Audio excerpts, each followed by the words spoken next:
And now, here's your host of Shaping Success, Wes Tankersley. What is up, everyone? Welcome to Shaping Success. I'm your host, Wes Tankersley. Thank you for everyone who is being here. Thank you for tuning in. We have some new subscribers, which is super cool. We're going live on, YouTube, Instagram, TikTok, or not Instagram. I need to get Instagram on there, but anyway, we're live on Facebook right now. We're live almost everywhere. TikTok's a little different. The nice thing about Ecamm, what's going on, Nikki, over on YouTube, the cool thing about, about being over on YouTube is there's a big old chat room over there that I kind of pay a little bit more attention to. Michelle's in the house over there too.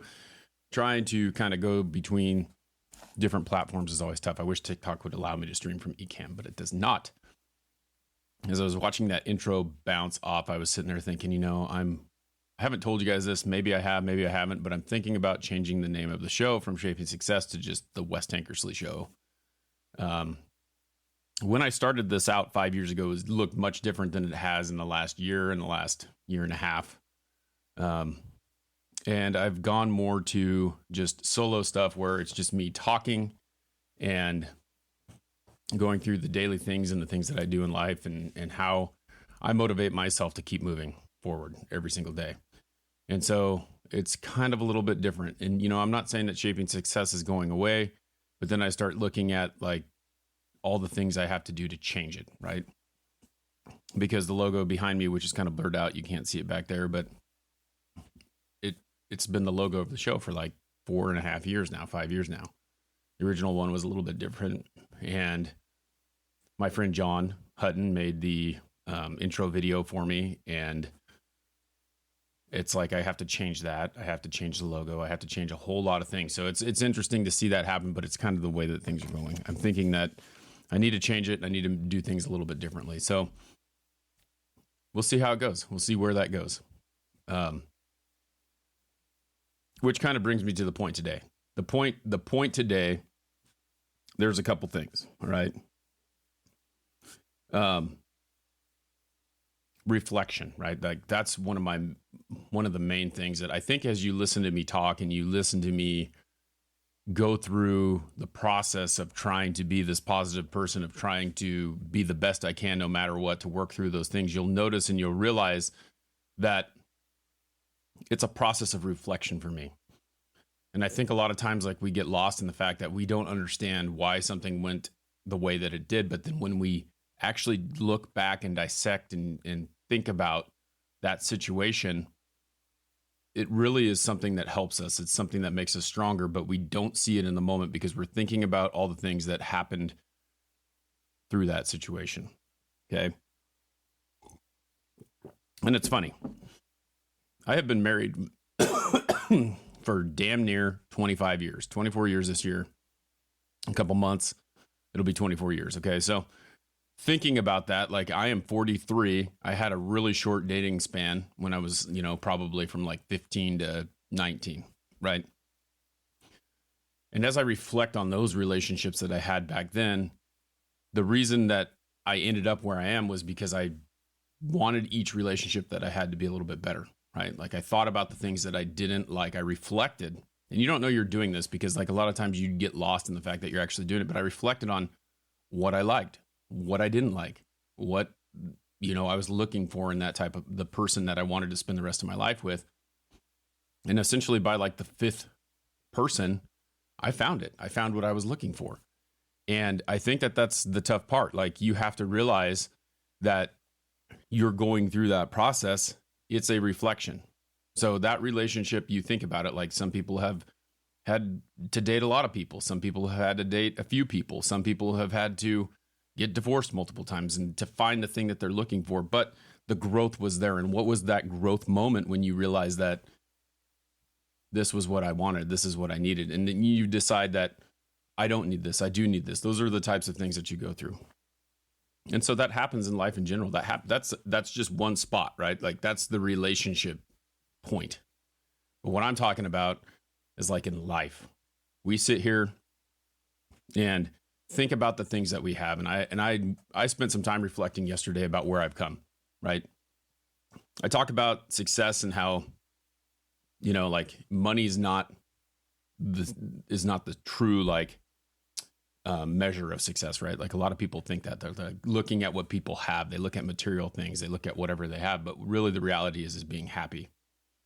So what makes you happy? What are you doing to make yourself happy? And so you start to reflect on that and you realize that what makes me happy is making sure that my kids have everything that they need, making sure that my wife is taken care of, making sure that I have all the things that I need.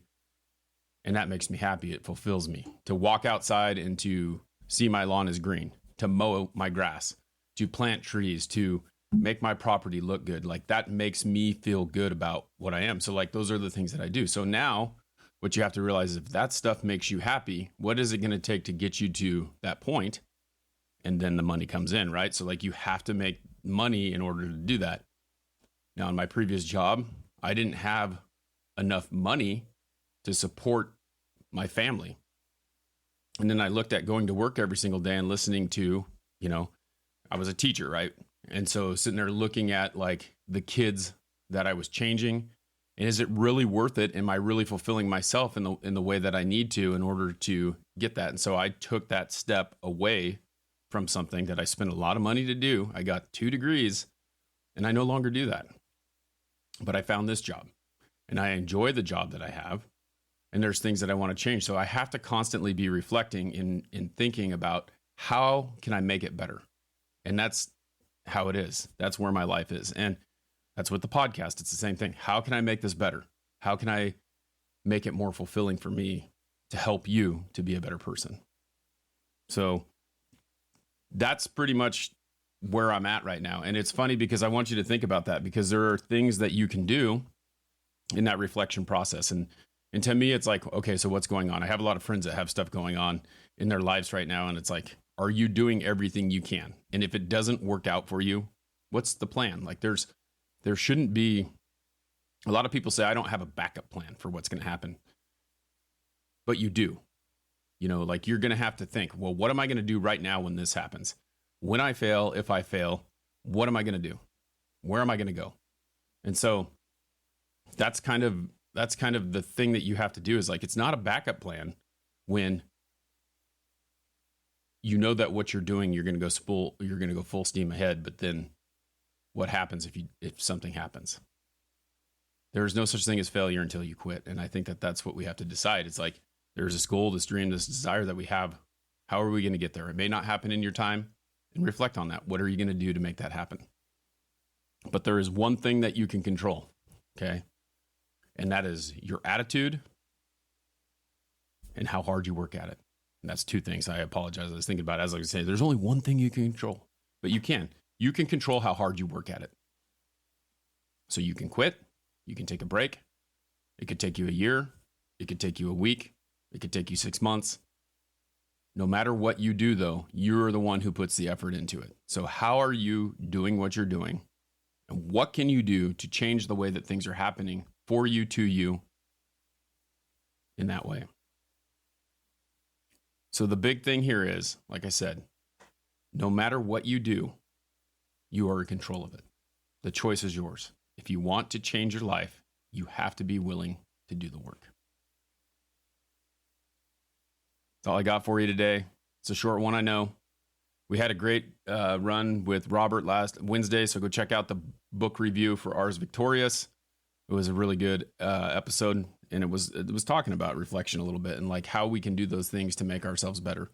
But reflect on that. Think about the things that you are processing throughout the day and how they relate to your life and how you can change or use them to make yourself better. I want to thank Nikki and Anna Mellon for Patreon supporting. Also want to thank my TikTok subscribers, Michelle, Nikki, Devil Dog Cowboy is his name now, Lance Ayers, and Frank Hogue. If you guys want to subscribe, hit the subscribe button wherever you're at. Please share. That's the cheapest way you can help the show, is to subscribe wherever you're watching it. You can go to the link in my bio and go subscribe to the YouTube, where we're like 1 away from 2,400. I hope to get to 10,000 this year, but that's one of those deals where you have to figure out how to make it happen. Thanks to everyone for your support. Until next time, I challenge you to find the shape of your success.